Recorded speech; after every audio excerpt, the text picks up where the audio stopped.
So, and it's 4:30. Okay, should we let people in? Should I share my screen so that when they come in, they see? Sure. Should we show them that there are people here? Sure. Okay. Oh, but.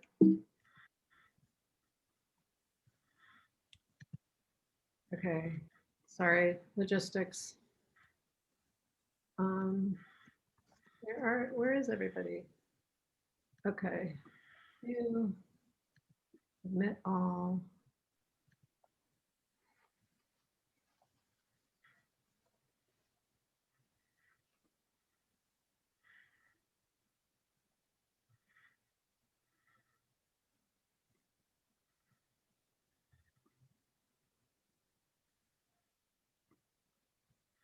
So people are coming in, and we're going to give folks a few minutes before we get started. So thank you everybody for being here.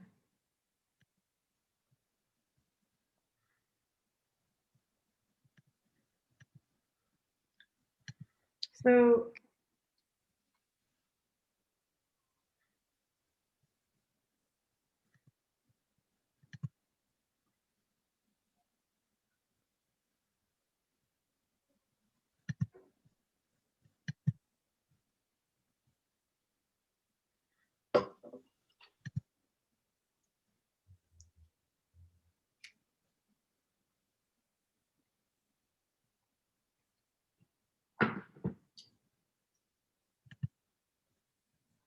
thank you for everybody for being here. This is Mary Pivito, and we're really excited to be hosting this event tonight. And I would be remiss not to at least start with an acknowledgement of what our country experienced today, which was a rare moment of justice, but also a moment of reflection, I think, on what happened in Minneapolis with the Chauvin trial and the justice for George Floyd and his family. And I personally am feeling a great sense of relief and knowing that there's still a lot of work to do, but it was, I think, the best outcome I could have hoped for today. And I really appreciate the folks, the presenters that we have that are joining us later, Commissioner Hardesty and Rashelle, and really happy that we're able to still host this really important conversation tonight about environmental justice and transportation. So just want to talk a little bit about the agenda before I hand it over. We're going to get going. It looks like we're getting critical mass, and I like to keep these started on time. As always, we are recording, so we can share this to anybody who missed it or wants to see this later. So again, I'm Mary Pivito with Neighbors for Clean Air, and really pleased to see all of you here joining us tonight for this conversation, or this afternoon, to talk about transportation policy.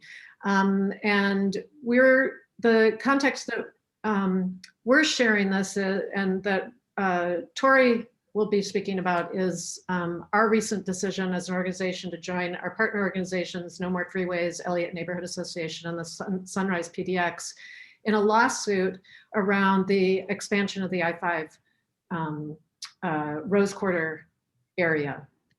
But I just want to say, my experience with transportation policy and flawed transportation policy. This is a picture from my hometown, Milwaukee, Wisconsin, where the Blues Brothers shot the famous Road to Nowhere scene, where the car flying off of an abandoned bridge. And so for me, bad transportation policy was really just a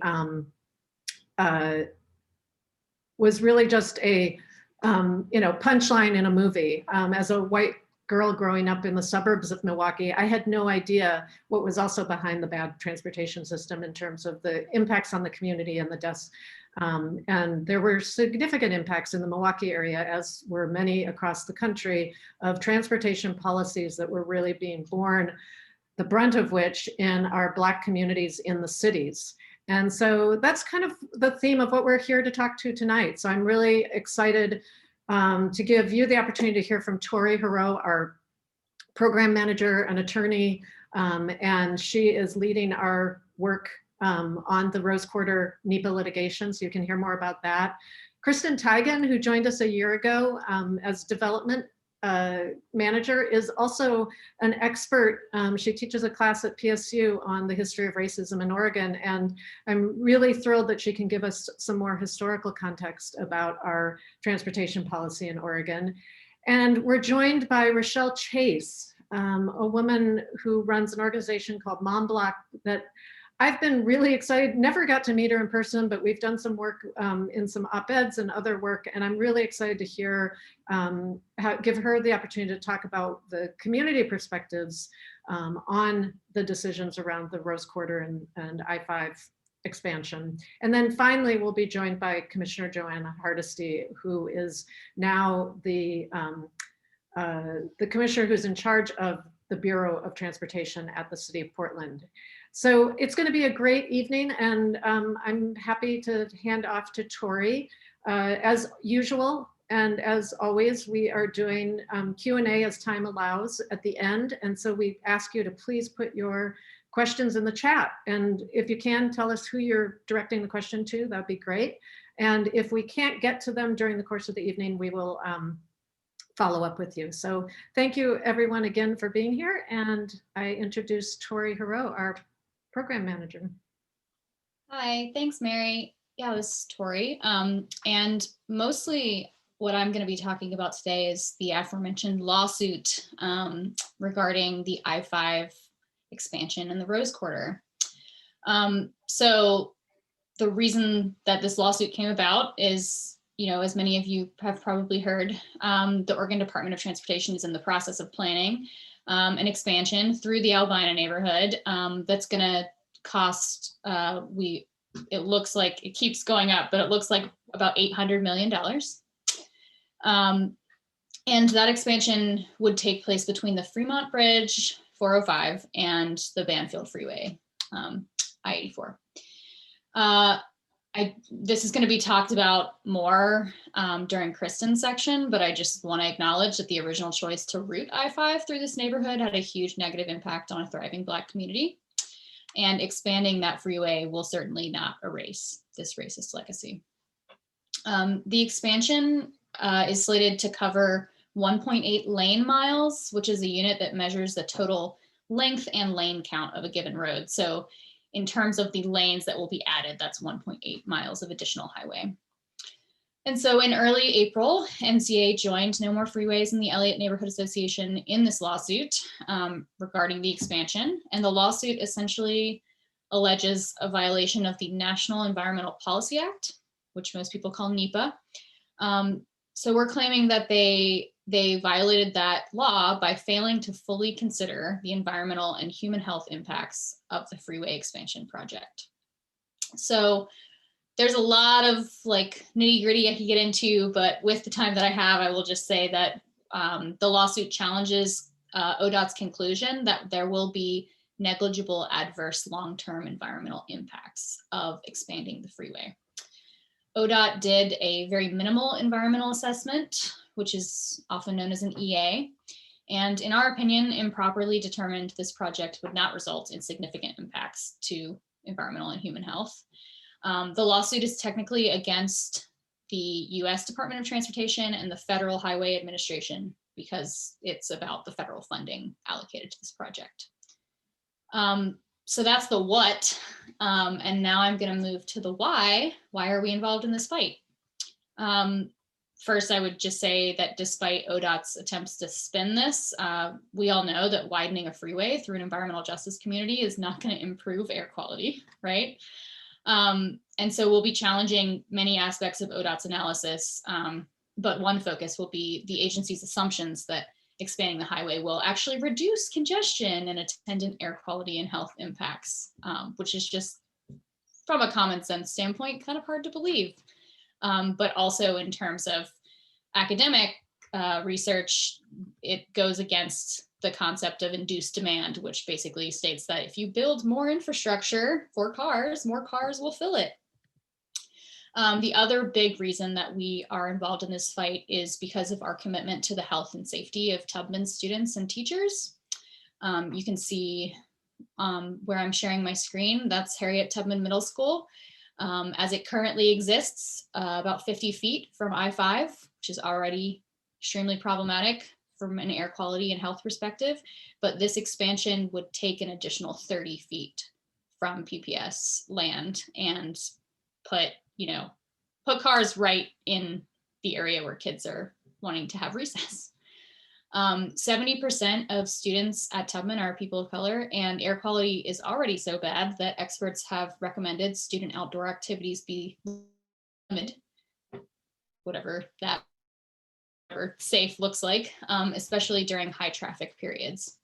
PPS has already been forced to spend more than $12 million to reduce indoor air quality impacts and health impacts to students and teachers. So, they've not ODOT, but school system has been forced to spend a lot of money to make it safe to be indoors, but no guarantees when you're outside. And as we all know, kids need time outside. So as I mentioned, the expansion will bring traffic within 30 feet of the school. And according to research that we use from the Health Effects Institute, the area most affected by traffic emissions adjacent to any freeway or major road starts at about 1,500 feet. So that's a lot of worsening that could potentially happen of the health impacts because it's so much closer. Learning all the time about the correlation between roadway emissions and negative impacts like decreased student attendance, performance, and test scores. And it bears noting that children are more vulnerable than anyone to the long-term impacts from traffic emissions because their lungs are still developing and they breathe on average about 50% more air per pound of body weight than adults do. So that's really the thing that brings us into this lawsuit, is that commitment to public health, and especially to that of the children and students that are going to be returning to Harriet Tubman this year for school. And the last thing I just want to spend a moment on is the desired outcome of the lawsuit. So people often refer to NEPA cases as process-based. So in other words, we can't really ask for different outcomes. What we're asking for is a more thorough environmental impact analysis. In the NEPA world, this is called an environmental impact statement, which is a much bigger and more detailed version of what ODOT did with the environmental assessment, or EA. So we are hoping for a much more thorough and correct accounting of the environmental and human health impacts of this expansion of the freeway. That's, the clear goal from this lawsuit. But we can also hope that the additional attention that will be created on this, this expansion can lead to other things. A few things like more clear data on the air quality impacts of the school, like onto the school, and people who live in the neighborhood. Decision makers stepping in to cancel the project is another thing that could potentially occur from the increased attention. And then lastly, just for Oregon to start imagining what else ODOT could be spending $800 million on in order to adapt to our current climate reality and make active forms of transportation safer for everyone. And of course, to redistribute some of the negativity, really negative impacts that have occurred on this neighborhood as a result of this highway being sited there. So I'm going to leave it at that. I could talk a long time about the details from my attorney brain, but I think that hopefully gives you a sense of what this lawsuit's about and why we at NCA are involved. And I'm happy to answer questions if you put them in the chat later. And with that, I will turn it over to my colleague, Kristen Teigen, as soon as I can stop sharing.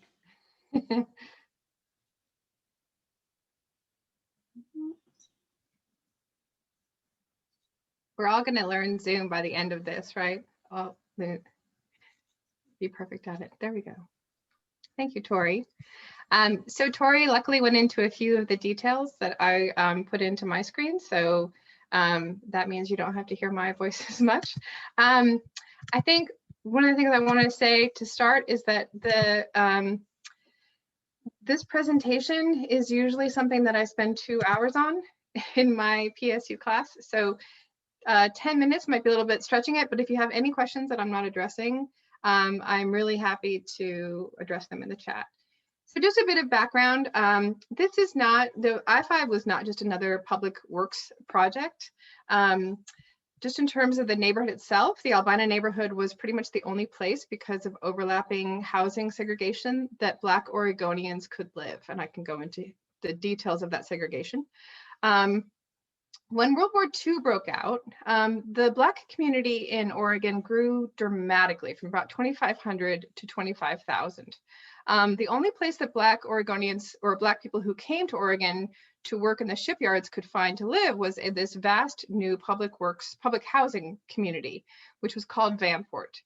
So, but then Vanport in 1948 flooded. After the war, about 10,000 Black people left Oregon, but there were still 6,000 people who lost their homes when Vanport flooded. This is a picture of the flood. And they had very few options outside of Albina.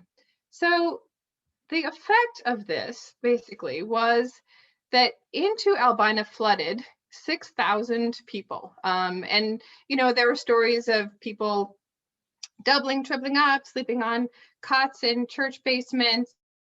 There were cots in the Billy Lodge. So it was, while there was significant highway projects, freeway projects in other cities around the country, Portland was unique because of the desperate need for housing because of the Vanport flooding.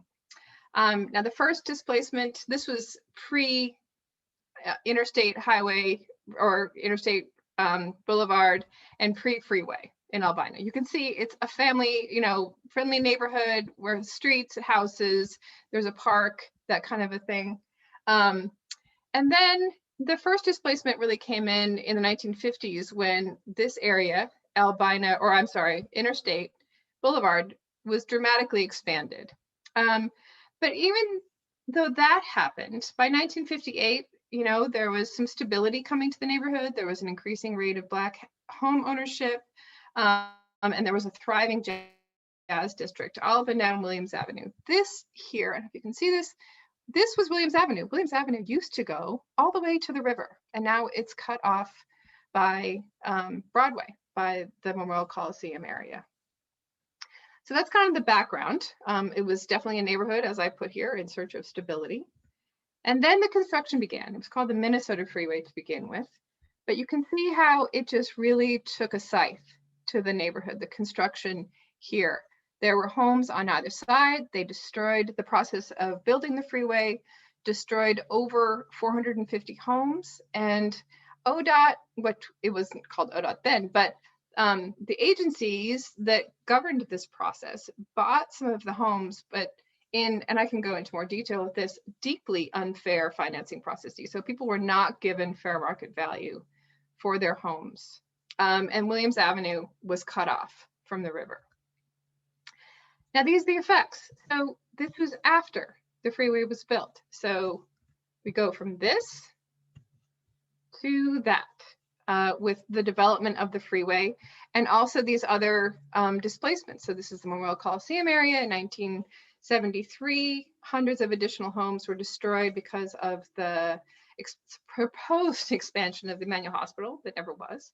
And this area then cut through the neighborhood. It went from being a basically a family-friendly neighborhood to an area just bathed in traffic through a variety of means. And then even for people who remained, I mean, you can imagine that these specific homes along the freeway area lost a lot of housing values. And we, you know, Tori talked about Harriet Tubman. So this was, you know, Harriet Tubman before the freeway was built was just situated comfortably, in the neighborhood. But then you can see the freeway just literally went right into its backyard. And so that, you know, immediately all those kids who went to Harriet Tubman were sitting above traffic and fumes. Now, one of the things that people have said is, well, why don't you just move the school? And Harriet Tubman School, to make a very clear point, has profound meaning. It's the historic roots for the Albina neighborhood go way back pre-freeway. And so the idea that the school should move instead of finding other transportation options is just a deeply troubling suggestion. So this is some of the effects. And then Tori went into some of these. These are the ongoing health effects. The effects of living next to a freeway include impaired for kids, impaired lung function, premature death, death of cardiovascular diseases. For adults, it's COPD, premature death. This is an asthma map of Portland.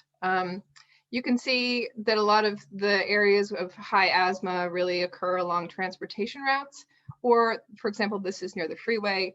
This is not only Highway 30, but also there's some just natural causes of asthma, which is the tree canopy and the pollen that comes from the trees in Forest Park. But this is the sort of locus of not only 84, it's I-5 and all of that. This pocket here of otherwise, preventable rates of asthma were it not for the freeway. And again, as Tori mentioned, we know that these rates will only go up after or if the freeway is built. So it's the history, it's the long-term decimation of the Black community, it's the health effects, and the idea that we would double down on that and build additional lanes of the freeway is an additional slap in the face. So I can stop sharing my screen.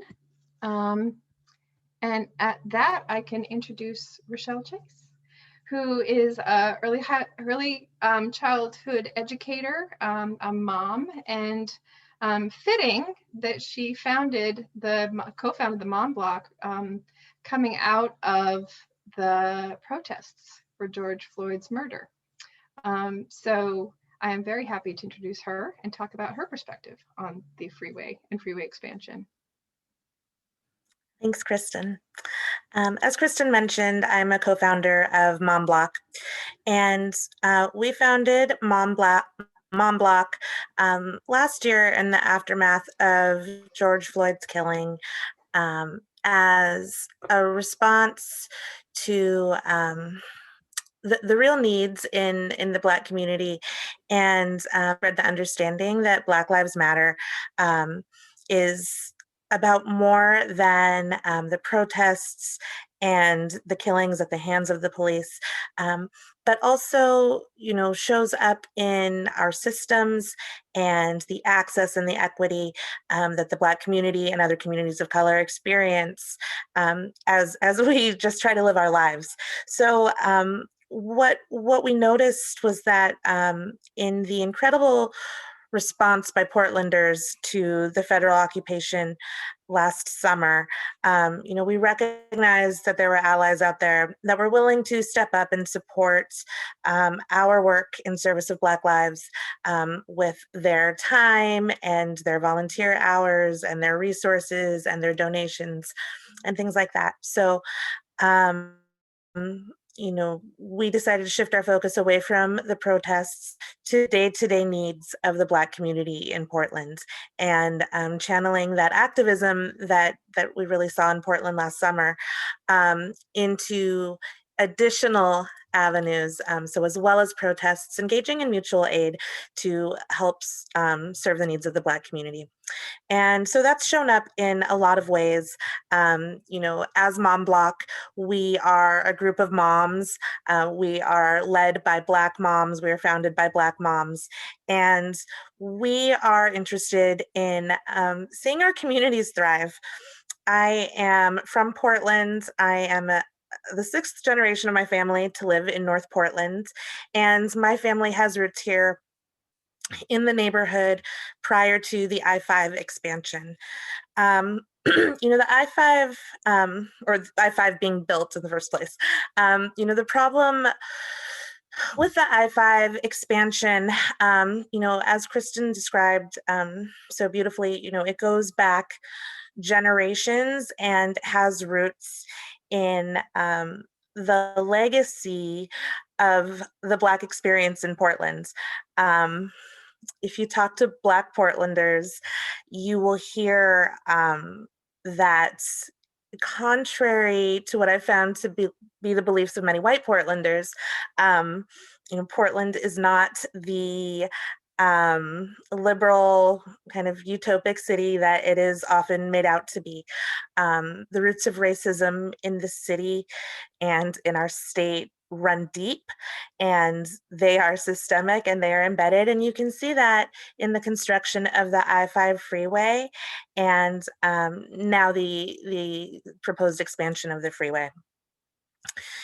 For Mont Bloc, when we think about Black Lives Matter, obviously, the police violence is a huge part of that, but another huge part of that is having great schools to send our children to, having clean and safe neighborhoods to raise our kids in, having neighborhoods where we can walk to or bike to resources and not be reliant on driving, living in communities that are not food deserts or early childcare deserts, but that are actually thriving, vibrant communities like the one that existed in Albina prior to the freeway being built. We're finally at a place as Portlanders where we're having conversations about the racial inequities of the past and the present. But we do a lot of talking and we do less action. It's very easy to talk about the mistakes that we've made in the past, the systemic racism of the past. It's easy to say things like never again and we will do better, and to have a Black Lives Matter sign in front of your house. What's harder is action and living our life and building our systems and educating our children in such a way that we are living the value that Black Lives Matter, and that we want to see a vibrant Black community, again, have a physical geographical location in Portland. So, in the years recently where we've started having these conversations about the historic inequities in Portland, and conversations about repairing some of that damage. We can't have those conversations on the one hand and then continue to perpetuate harm to the Black community on the other hand. The children and the teachers and the staff at Tubman School deserve a building that is safe for them to learn in. The children deserve outdoor spaces that are safe and healthy for them to play. We're already not giving them that. But what this expansion seeks to do is double down on the really damaging health impacts for children and exacerbate them. And there has to come a point where we refuse to participate in these systems anymore, and where we hold institutions and organizations accountable for the very real harm that they are inflicting on our communities, and where we stand up for our kids, and where we stand up as a Black community and on behalf of the Black community to really put our power behind again, and that we're not going to make these same mistakes, and that we're not going to allow racist policy to perpetuate systemic racism. So now, with the proposed expansion of I-5, this is one of those moments. This is one of those moments where we have the opportunity to come together and to fight for meaningful change that will have a real impact on the lives of our neighbors and our fellow citizens, and most importantly, our children. I could go on a whole other a whole other rant about some of the ways that our school system is failing our Black and brown children. But in this instance, PPS needs our support in making sure that the building at Tubman is not further infringed upon, and that the children and the school staff and the teachers that work in those buildings aren't subjected to further harm. So, I think on this day where, we had a verdict in the Chauvin trial, You know, I think that a lot of us are hoping to see progress. For some of this might feel like progress, but this is justice, and justice should be our expectation. It should be the exception and not the rule. And we shouldn't have to celebrate when those in power and those who represent power are held accountable.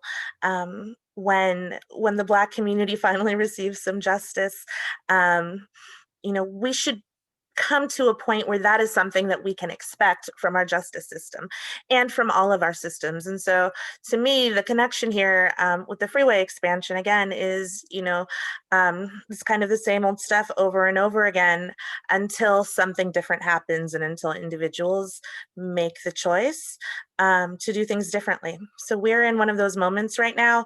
I hope that the justice that happened in Minneapolis today for George Floyd extends and comes to include the way that we think about environmental racism and the racism that happens in our schools and the ways that our cities are built and who they include and who they not only exclude but actively harm. Rashelle, thank you so much for joining us this evening and sharing. Really appreciate your leadership and your partnership in this work. So look forward to that. And I hope if you have anything that you can share with folks in the chat about how they can possibly support your organization, and that would be great. We would hope that people could learn more about it. I think it's really important. So. Absolutely. Thank you, Mary. Thank you. I am thrilled that City Councilor Joanne Hardesty has joined us for this evening.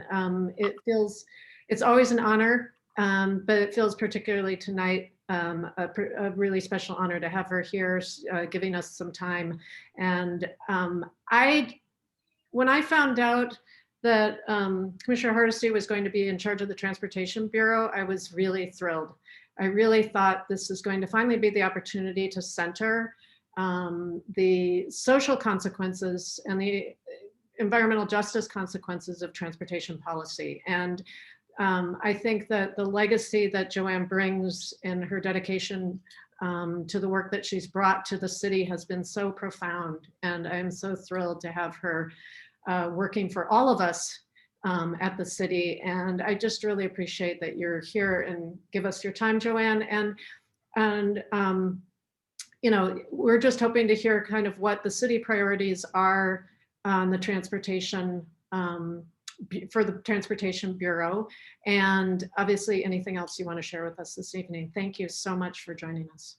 So thank you, Mary. It's a pleasure to see you. You and I go way back. We've had many battles where we've been side by side, battling for cleaner air and equity issues over the years. So it is a pleasure to come back and speak with you this evening. As you know, I have been the commissioner in charge of the Bureau of Transportation since January 2nd, officially. Let me just say that I am still in the midst of doing a lot of learning about all the integral details within the Bureau of Transportation at the City of Portland. But here's something that struck me almost immediately. My Bureau is totally reliant on fossil fuel and gas and parking taxes to fund our work, our day-to-day work. And as someone who knows that climate change is real and that we must actually act aggressively to address the climate change that's taking place, and that we must, as a city, act collectively to make sure that we are not doing more harm, but we're actually shifting our course. To me, that's one of my biggest priorities right now, is trying to identify an alternative funding source for PBOT. I will say that part of my role with PBOT puts me on the I-5, what they're calling it, the I-5 replacement bridge project, it puts me on that committee just by virtue of my position as the commissioner in charge of PBOT. And I will also say that the work that is supposed to be taking place at Rose Quarter is also something that the Transportation Commissioner should be a part of, and I have not rejoined that committee yet. I am actually talking to stakeholders. I have a meeting coming up soon with Albina Vision to talk about the concerns that they have around that project, both projects actually. So as I learn more, but again, the I-5 replacement bridge project is one that I have a seat at the table because of my position as PBOT commissioner. And the Rose Quarter, whatever they're calling it nowadays, that recently someone filed a lawsuit, an organization filed a lawsuit to stop, is also one that is in my portfolio, but not one that I'm actively participating on the committee yet. But let me will say I am looking for a way back, because I don't think you can influence a construction project if you're not in the room. And one of the things I learned is that if you're not in the room, that you may be for lunch. So it is important for us to actually have a voice at that table, at both of those tables. I'm also meeting with the contractors for the I-5 replacement in between meetings, because we already have a difference of opinion about whether or not this is a new project or this is a dust-off version of the project that never broke ground some years back. And I think that is a real sticking point for many of us, because this must be a new project, and ODOT has to be more transparent in how they engage and participate with various communities. I'm taking I'm here to learn, I'm here to work with you. I want to be a good partner, but at the same time, ODOT has not given me a lot of confidence up until this point that they are going to be good partners on their side. But one thing I am doing is working with our congressional delegation, especially directly with Representative Blumenauer, around really being excited about the new administrator for the Department of Transportation nationally, because we have a leader now who understands the sense of urgency around climate mitigation. And I'm really hopeful that we're going to be able to identify some really good green projects that we're going to be able to put on a fast track as we start preparing for the recovery. The city this year, the mayor directed everyone to take a 5% budget cut. And I will say that PBOT's budget had already been significantly impacted by COVID, because guess what? With parking revenue way down, and gas tax revenue way down, PBOT's budget already has been diminished quite a bit. But we are preparing for what's going to be coming as we start the rebuild coming out of this pandemic. And so I will stop there, and I'm happy to answer any questions based on what I know at this moment.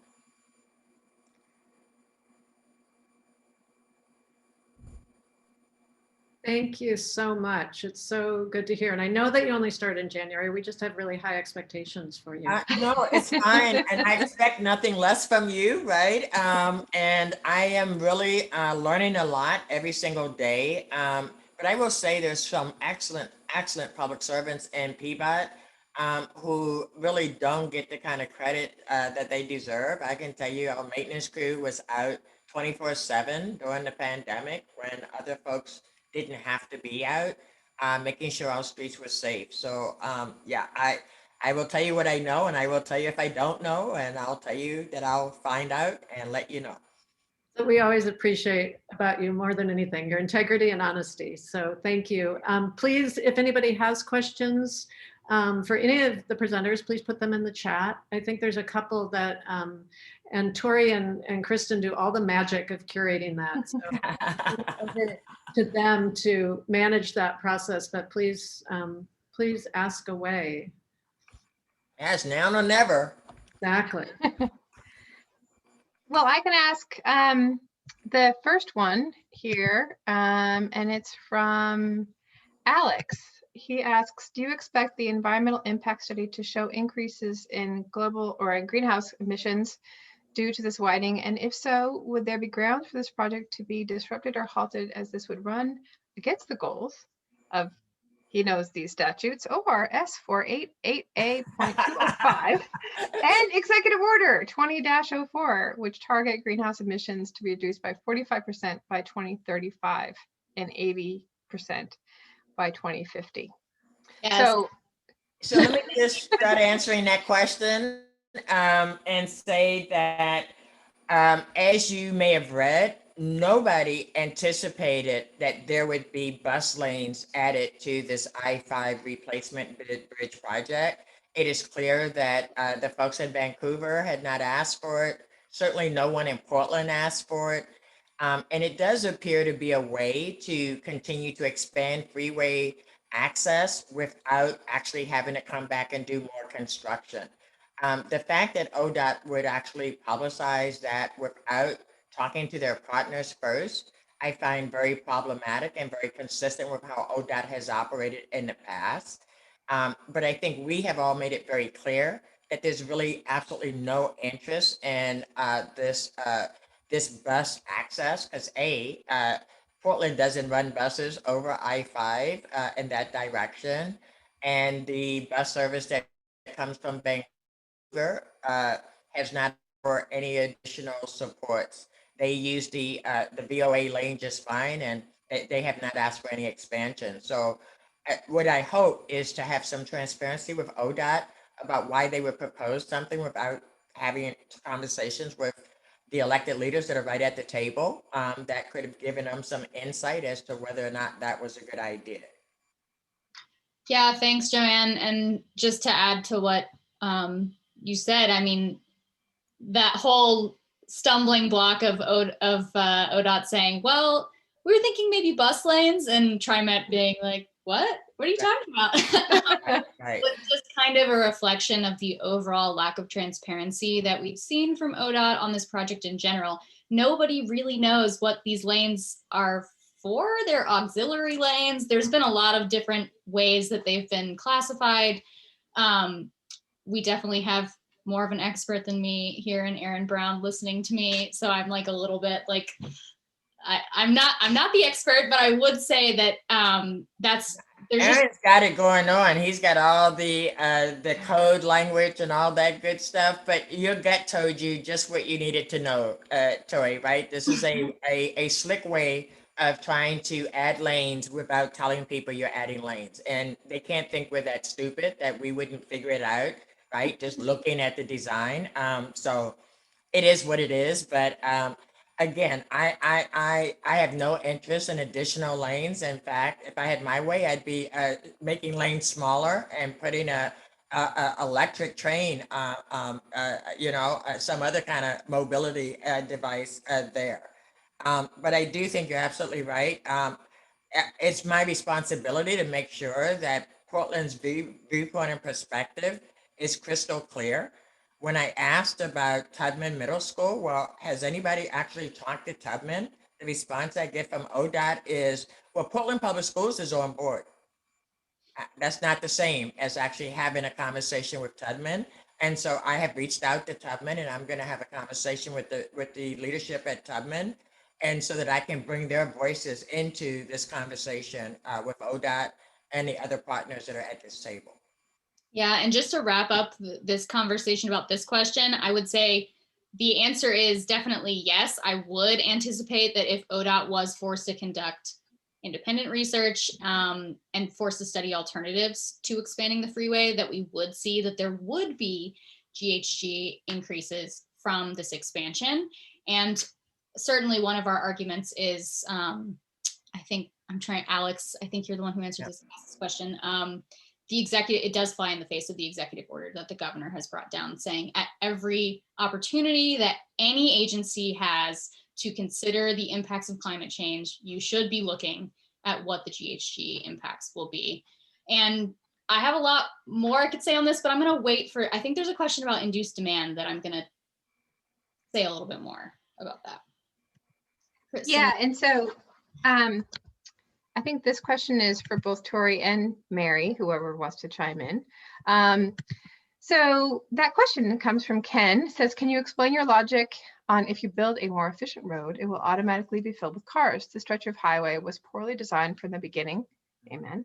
Redesign will make the near constant 20 to 40-minute delays less likely. What is your position on this? And there's another unrelated question, but basically it's about induced demand. Well, basically, we have lots of national data that shows that if you expand freeways, it never actually reduces the congestion. All you do is create the opportunity for more automobile traffic. And if we are really serious about having an impact on climate change, then we actually have to get people out of automobiles, which means that we have to have different modes of transportation for different ways of getting around the city.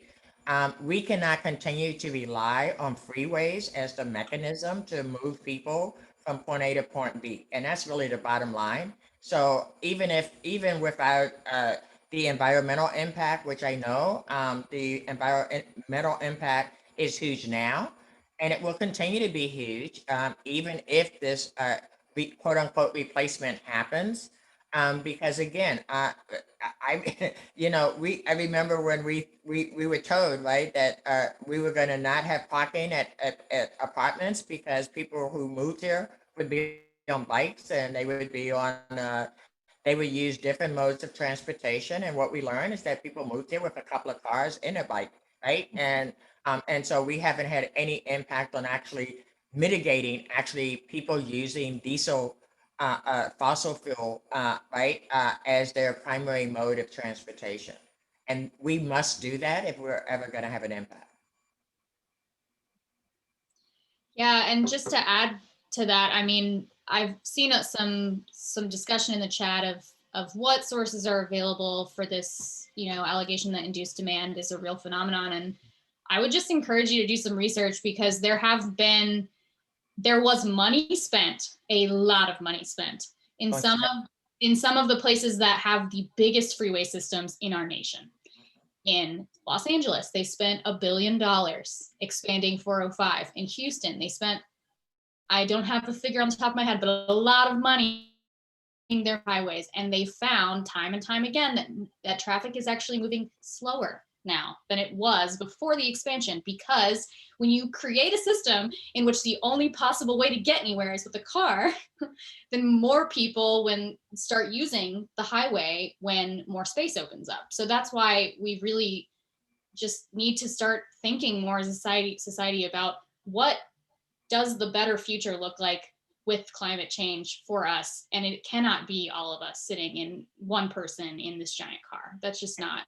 And let me just say that if we do things the way we've always done them, then we will get the same results we've always got. I don't want to come out of this pandemic with thinking that was pre-pandemic thinking. I don't want to rebuild what didn't work in the first place, right? And so I am looking towards the future. What is possible? What can we do now? How can we get federal resources to help us move into the future, not stay stuck in the past? Yes, very well said. Thank you. Thank you, Joanne. Let's move on, so we have so many questions. Well, and Stephen has one for you, Commissioner Hardesty. He asked, we know that the current harm that I-5 causes through air pollution, and that I-5 expansion will always increase those harms. This other transportation harm, wait, I lost it. Wait, here it is. Other transportation harms in Portland are arterials, Foster, Powell, and Mulcahy, many of which are orphan ODOT roadways that they ignore despite the many deaths. Sorry, I lost it again. Why do I keep losing it? I apologize. Where'd it go?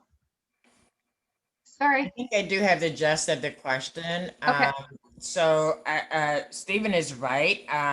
Clearly, we have a lot of high death areas of the city, primarily those areas where high traffic deaths are primarily in East Portland. And it's not a surprise that we have high automobile deaths in communities that lack an appropriate infrastructure.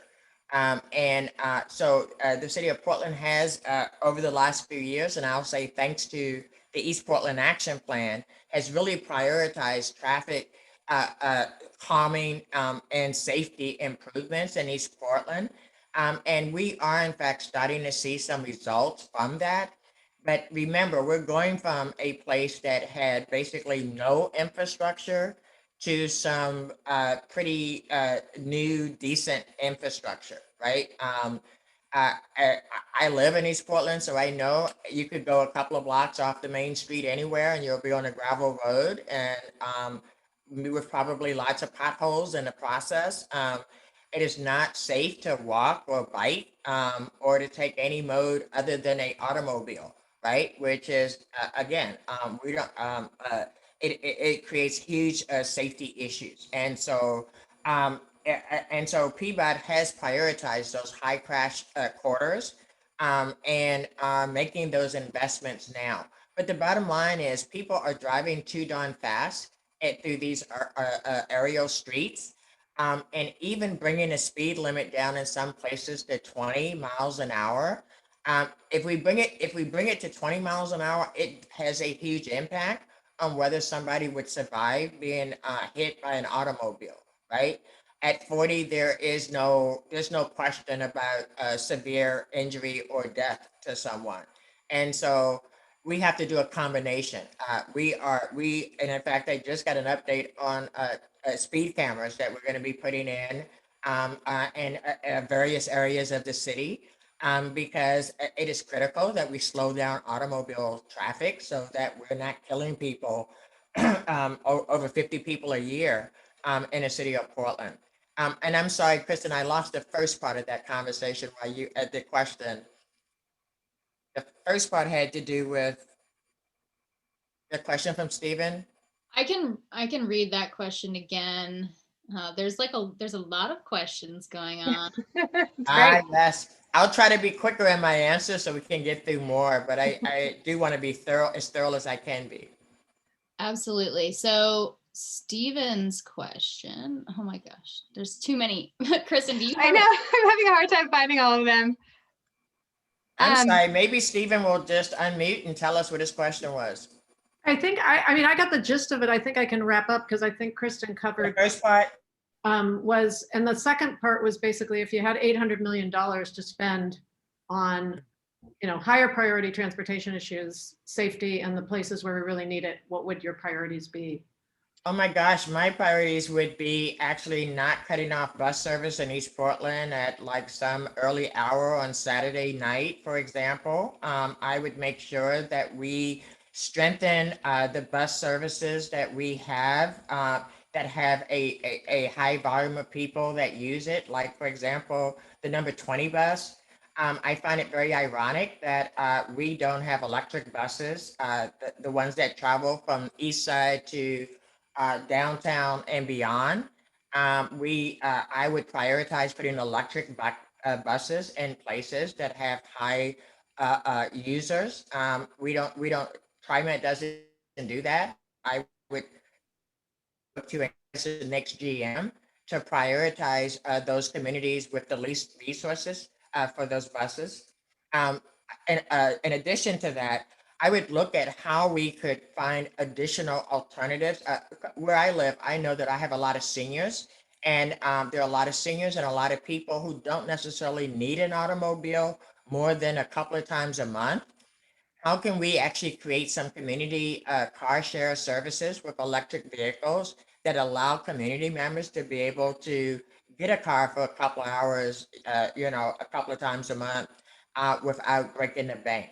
I think we have to look at how do we create walking communities. I'm working with PBOT now to look at where we could make some free streets in various areas of the city of Portland, right? I think every community deserves a community meeting spot that could include art and music and just a community gathering place, right? How do we do that in a way that will make it safe for people and families and children to move about without fear of automobiles, right? And we are prioritizing looking at that right now. I'd like to create an international district downtown. Again, that would be a walking district downtown. Create areas that actually allow people to be, right, to gather, to meet, and just to be able to enjoy all of the beauty that we have here. And I want that in every part of the city. I don't want it just downtown. We don't have, quite frankly, in East Portland, we don't have a town center. Where's the meeting place in East Portland? We don't have one. We need a meeting place in East Portland that people can, a couple, like more than one, right? So those are kind of my thinking about, that's what I think when I think about the future. That's where I'd spend that $800 million and then some. You're making my wonky heart swoon, Joanne. All of those visions are awesome. So, so we're getting to nearly the end. I have another question from Doug I'm going to ask. He asked, since the project seems to have so many problems now that we are beginning to see the details of, is there any chance that Portland could just withdraw from the Rose Quarter I-5 project from their transportation system? So so again, there are two, right? So the Rose Quarter project, and then the I-5 replacement bridge, right? So let me say it's the I-5 replacement bridge. I'm on that by virtue that I am the commissioner in charge of the Portland Bureau of Transportation. And it is vital that I be there, right? Regardless of what happens. Now, I actually wanted the purpose and mission statement to reflect what changed, because when I attended my first meeting about a month and a half ago, the question was, what's changed since the I-5 bridge project failed the first time? And for me, there were two big changes that happened. One was that the city had made a bold commitment to climate mitigation. We got a climate action plan. We've made a commitment around taking real action to mitigate climate devastation. Number one. Number two, we've had a racial justice movement that requires us to center BIPOC voices in our decision making and making sure that we're not exacerbating harm that we've done in the past. And wherever possible, we need to try to undo the harm that we've done previously with poor public policy. And so those were the two things that I thought were the biggest changes. And just a couple of weeks ago, I heard from the consultants that are working on the I-5 replacement committee that they could not change the purpose and need statement, because if they did, it would put us back at the end of the potential funding line at the federal level. I still don't know that that's actually true, because again, in all my conversations with Representative Blumenauer and with the new Federal Transportation Administration, I have not been told that, right? So I don't know if this is just, something that ODOT does when they don't want to go back and do the hard work of actually doing an environmental assessment. Because I think we need one. And I think because we have this climate action plan, we should be demanding that we have an environmental impact assessment before any next steps are done. But again, we're going to have a long meeting this month, a 3-hour meeting. And I think that's the make or break meeting for where we are at this point. And so we'll see. But clearly where I stand, not interested in expanding the freeway. Am concerned about fixing what's broken as far as the interchange process. But again, I have no interest in adding bus lanes or lanes or anything like that. Wonderful. So I'm going to hand it over to Mary to finish up. There are some additional questions in the chat, but we are running out of time. So we have a I'm commitment. We willing will to get stay a few more minutes. If you guys are willing to stay a few more minutes, I Mary. can put off dinner for a bit. Actually, there's one more question that, I mean, there's several more questions, but one more question that I think would be worth answering for sure if we have limited time is about, okay, I think it's Julie asked, it seems now that the tolling is now focused on raising revenue for construction. Does it make sense to others that tolling should be initiated to reduce traffic before the Rose Quarter expansion is considered to see if peak traffic is thereby reduced? And so So this is here's another great ODOT response. So I do not support tolling in any way, shape, or form. I would support congestion pricing. And so once again, ODOT says, oh, but we're talking about the same thing. And I'm like, no, I am from a city that had tolls. I know what tolls are, and tolls collect money to repair and replace freeways. Uh, Congestion pricing, I would support only if we developed a process whereby low-income people, and we can figure out what the median family income level that would be exempt, not rebated, not get a return on your taxes, but exempt from having to pay the fee. And we could do that today, and it would have to be with a 50-50 split, a 50% for repair and maintenance of freeway, and the other 50% for other modes of transportation. That would be an acceptable alternative for me, and they could do that today. There's really no reason why they couldn't start that process today. But my fear is because they are now using tolling language, and they're trying to tell me, oh, we're talking about the same thing. No, we're not. And many of my colleagues on the committee share my concern, because again, when you say toll to me, you're telling me this is going to be here forever. And all you're going to do is keep expanding freeways, because that's what you raise that money for. Yeah, and to add to what you're saying about the difference between tolling and congestion pricing, I mean, just since I started this conversation with our description of the lawsuit that we're involved in, I did. You're the one with the lawsuit. Yeah, I knew there was some group that just filed the lawsuit recently. Yes, so No More Freeways, who Aaron's here representing, and NCA are involved in that, along with Elliott Neighborhood Association. And so I just wanted to add to that earlier statement that I made that congestion pricing is one of the key elements of this lawsuit, is us challenging the fact that ODOT did not even consider congestion pricing as an alternative to expanding the freeway. Because I do hear, you know, I mean, I use that stretch of freeway. It is congested. There is no denying that, right? But I think that there are other ways that we can think about working on that don't involve just widening the freeway. Yes. Yeah, I totally agree. And I just wanted to add one more point. I didn't complete the question about all the auxiliary streets that are owned by ODOT. And ODOT's trying to pull a fast one now with 82nd Avenue, which we wanted to take over because ODOT has refused to do the upkeep and maintenance.